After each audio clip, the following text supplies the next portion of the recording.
Chapter 7. After all that Napoleon had said to him, those bursts of anger and the last dryly spoken words, "I will detain you no longer, General, you shall receive my letter," Balashev felt convinced that Napoleon would not wish to see him, and would even avoid another meeting with him, an insulted envoy, especially as he had witnessed his unseemly anger. But, to his surprise, Balashev received, through Duroc, an invitation to dine with the Emperor that day. Bessières, Caulaincourt, and Berthier were present at that dinner. Napoleon met Balashev cheerfully and amiably. He not only showed no sign of constraint or self-reproach on account of his outburst that morning, but, on the contrary, tried to reassure Balashev. It was evident that he had long been convinced that it was impossible for him to make a mistake, and that in his perception whatever he did was right, not because it harmonized with any idea of right and wrong, but because he did it. The Emperor was in very good spirits after his ride through Vilna, where crowds of people had rapturously greeted and followed him. From all the windows of the streets through which he rode, rugs, flags, and his monogram were displayed, and the Polish ladies, welcoming him, waved their handkerchiefs to him. At dinner, having placed Balashev beside him, Napoleon not only treated him amiably but behaved as if Balashev were one of his own courtiers, one of those who sympathized with his plans and ought to rejoice at his success. In the course of conversation he mentioned Moscow and questioned Balashev about the Russian capital, not merely as an interested traveler asks about a new city he intends to visit, but as if convinced that Balashev, as a Russian, must be flattered by his curiosity. "How many inhabitants are there in Moscow? How many houses? Is it true that Moscow is called Holy Moscow? How many churches are there in Moscow?" he asked. And receiving the reply that there were more than 200 churches, he remarked, "Why such a quantity of churches?" "The Russians are very devout," replied Balashev. "But a large number of monasteries and churches is always a sign of the backwardness of a people," said Napoleon, turning to Caulaincourt for appreciation of this remark. Balashev respectfully ventured to disagree with the French Emperor. "Every country has its own character," said he. "But nowhere in Europe is there anything like that," said Napoleon. "I beg your Majesty's pardon," returned Balashev, "besides Russia there is Spain, where there are also many churches and monasteries." This reply of Balashev's, which hinted at the recent defeats of the French in Spain, was much appreciated when he related it at Alexander's court, but it was not much appreciated at Napoleon's dinner, where it passed unnoticed. The uninterested and perplexed faces of the marshals showed that they were puzzled as to what Balashev's tone suggested. If there is a point we don't see it, or it is not at all witty, their expressions seemed to say. So little was his rejoinder appreciated that Napoleon did not notice it at all and naively asked Balashev through what towns the direct road from there to Moscow passed. Balashev, who was on the alert all through the dinner, replied that just as all roads lead to Rome, so all roads lead to Moscow. There were many roads, and, among them the road through Poltava, which Charles XII chose.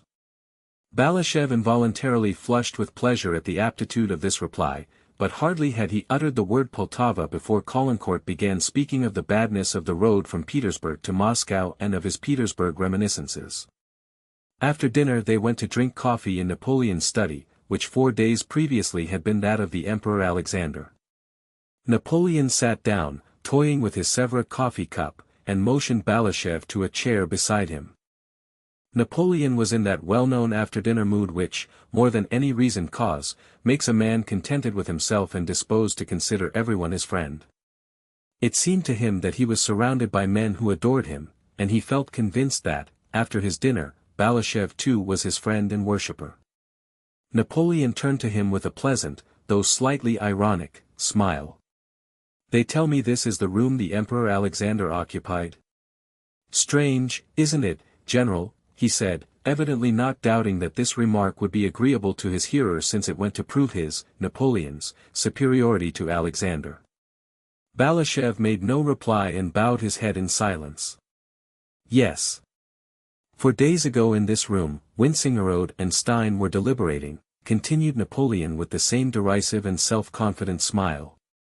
"What I can't understand," he went on, "is that the Emperor Alexander has surrounded himself with my personal enemies.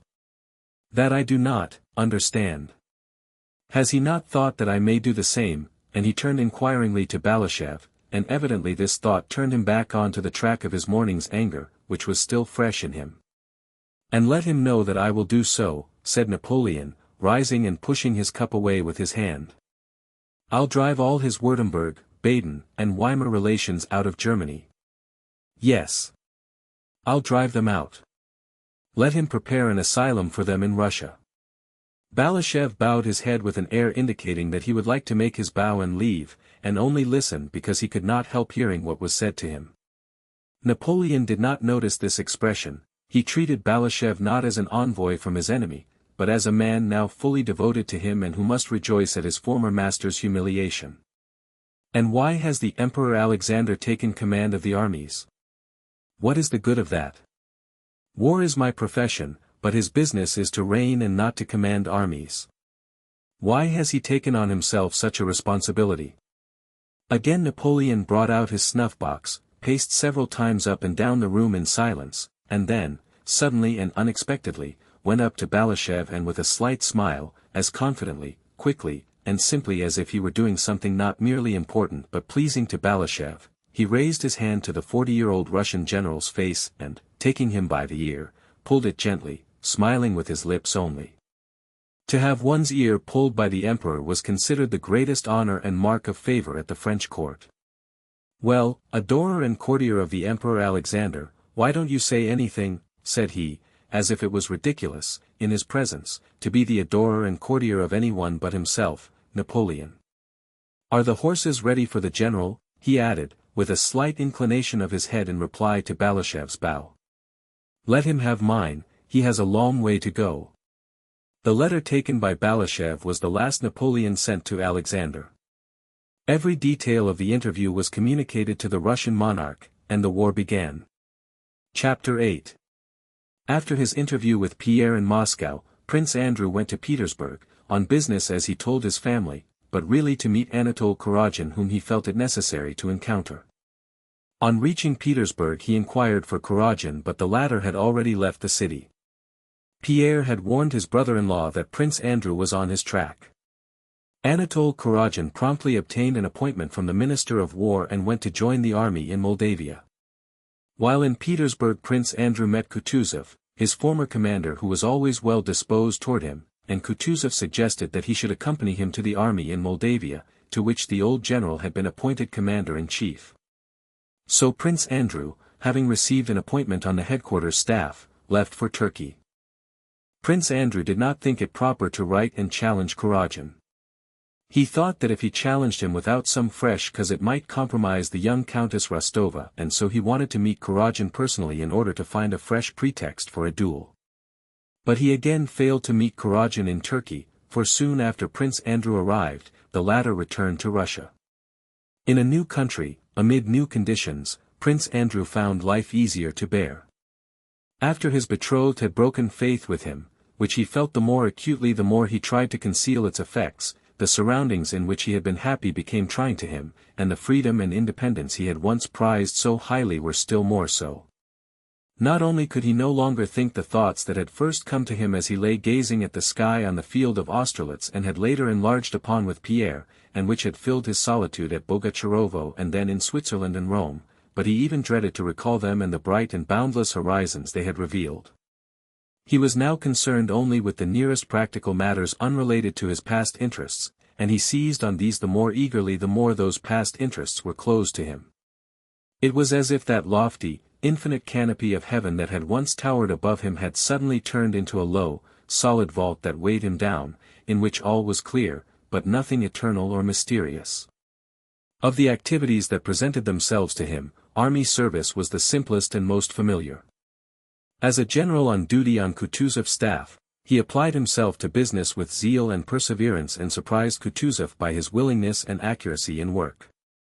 Not having found Kurogen in Turkey, Prince Andrew did not think it necessary to rush back to Russia after him, but all the same he knew that however long it might be before he met Kurogen, despite his contempt for him and despite all the proofs he deduced to convince himself that it was not worth stooping to a conflict with him, he knew that when he did meet him he would not be able to resist calling him out, any more than a ravenous man can help snatching at food. And the consciousness that the insult was not yet avenged, that his rancor was still unspent, weighed on his heart and poisoned the artificial tranquility which he managed to obtain in Turkey by means of restless, plodding, and rather vainglorious and ambitious activity. In the year 1812, when news of the war with Napoleon reached Bucharest, where Kutuzov had been living for 2 months, passing his days and nights with a Wallachian woman, Prince Andrew asked Kutuzov to transfer him to the Western Army. Kutuzov, who was already weary of Bolkonsky's activity which seemed to reproach his own idleness, very readily let him go and gave him a mission to Barclay de Tolly. Before joining the Western Army which was then, in May, encamped at Drissa, Prince Andrew visited Bald Hills which was directly on his way, being only 2 miles off the Smolensk highroad. During the last 3 years there had been so many changes in his life, he had thought, felt, and seen so much, having travelled both in the east and the west, that on reaching Bald Hills it struck him as strange and unexpected to find the way of life there unchanged and still the same in every detail. He entered through the gates with their stone pillars and drove up the avenue leading to the house as if he were entering an enchanted, sleeping castle. The same old stateliness, the same cleanliness, the same stillness reigned there, and inside there was the same furniture, the same walls, sounds, and smell, and the same timid faces, only somewhat older. Princess Mary was still the same timid, plain maiden getting on in years, uselessly and joylessly passing the best years of her life in fear and constant suffering. Mademoiselle Bourienne was the same coquettish, self-satisfied girl, enjoying every moment of her existence and full of joyous hopes for the future. She had merely become more self-confident, Prince Andrew thought. Dessalles, the tutor he had brought from Switzerland, was wearing a coat of Russian cut and talking broken Russian to the servants, but was still the same narrowly intelligent, conscientious, and pedantic preceptor. The old prince had changed in appearance only by the loss of a tooth, which left a noticeable gap on one side of his mouth. In character he was the same as ever, only showing still more irritability and skepticism as to what was happening in the world. Little Nicholas alone had changed. He had grown, become rosier, had curly dark hair, and, when merry and laughing, quite unconsciously lifted the upper lip of his pretty little mouth just as the little princess used to do. He alone did not obey the law of immutability in the enchanted, sleeping castle. But though externally all remained as of old, the inner relations of all these people had changed since Prince Andrew had seen them last. The household was divided into 2 alien and hostile camps, who changed their habits for his sake and only met because he was there. To the one camp belonged the old prince, Mademoiselle Bourienne, and the architect, to the other Princess Mary, Dessalles, little Nicholas, and all the old nurses and maids. During his stay at Bald Hills all the family dined together, but they were ill at ease and Prince Andrew felt that he was a visitor for whose sake an exception was being made and that his presence made them all feel awkward. Involuntarily feeling this at dinner on the first day, he was taciturn, and the old prince noticing this also became morosely dumb and retired to his apartments directly after dinner.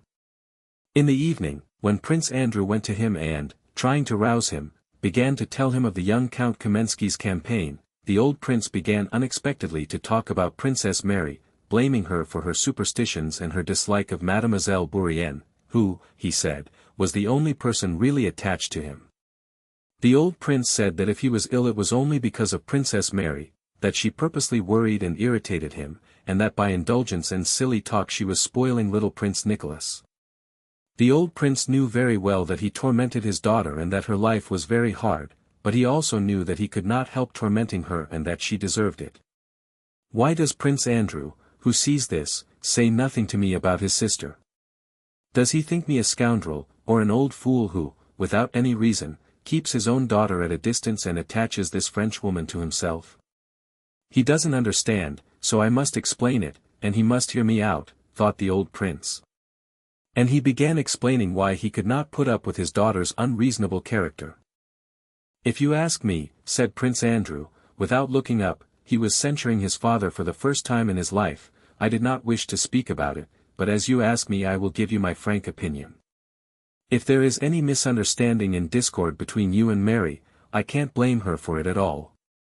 I know how she loves and respects you. Since you ask me, continued Prince Andrew, becoming irritable, as he was always liable to do of late, I can only say that if there are any misunderstandings they are caused by that worthless woman, who is not fit to be my sister's companion." The old man at first stared fixedly at his son, and an unnatural smile disclosed the fresh gap between his teeth to which Prince Andrew could not get accustomed. "What companion, my dear boy?" "Eh? You've already been talking it over." "Eh?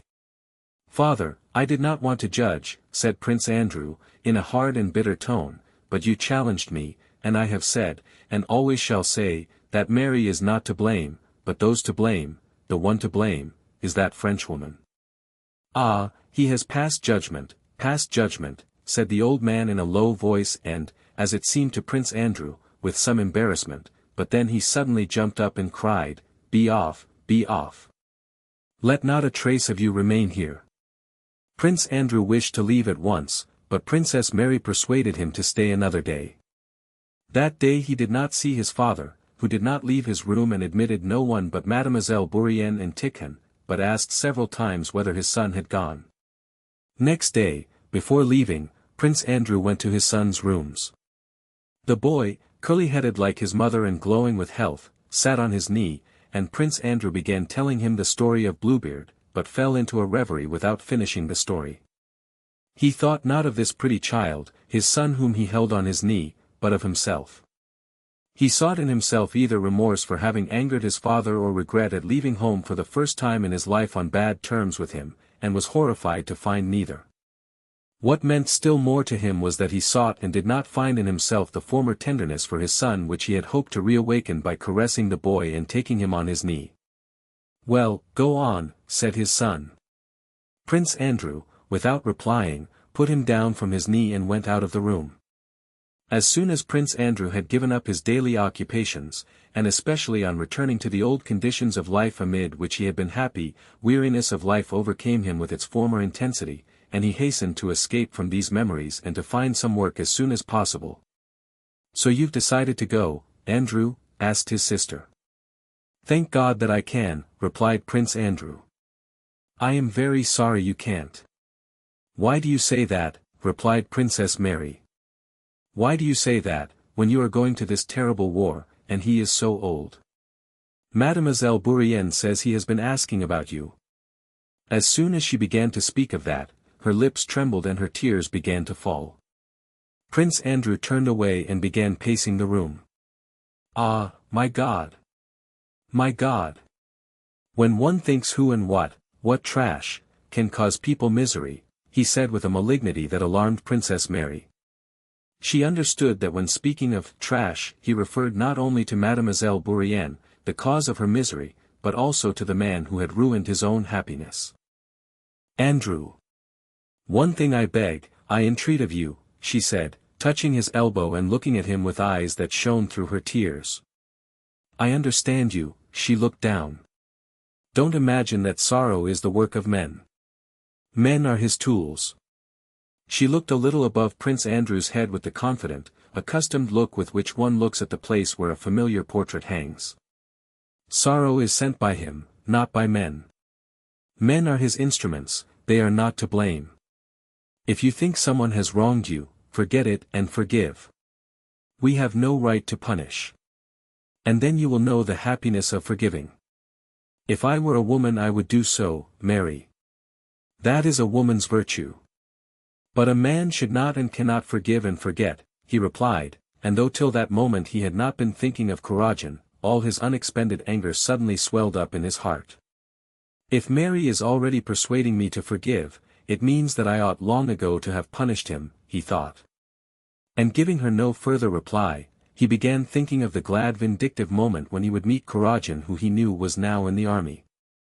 Princess Mary begged him to stay one day more, saying that she knew how unhappy her father would be if Andrew left without being reconciled to him, but Prince Andrew replied that he would probably soon be back again from the army and would certainly write to his father, but that the longer he stayed now the more embittered their differences would become. "Goodbye, Andrew.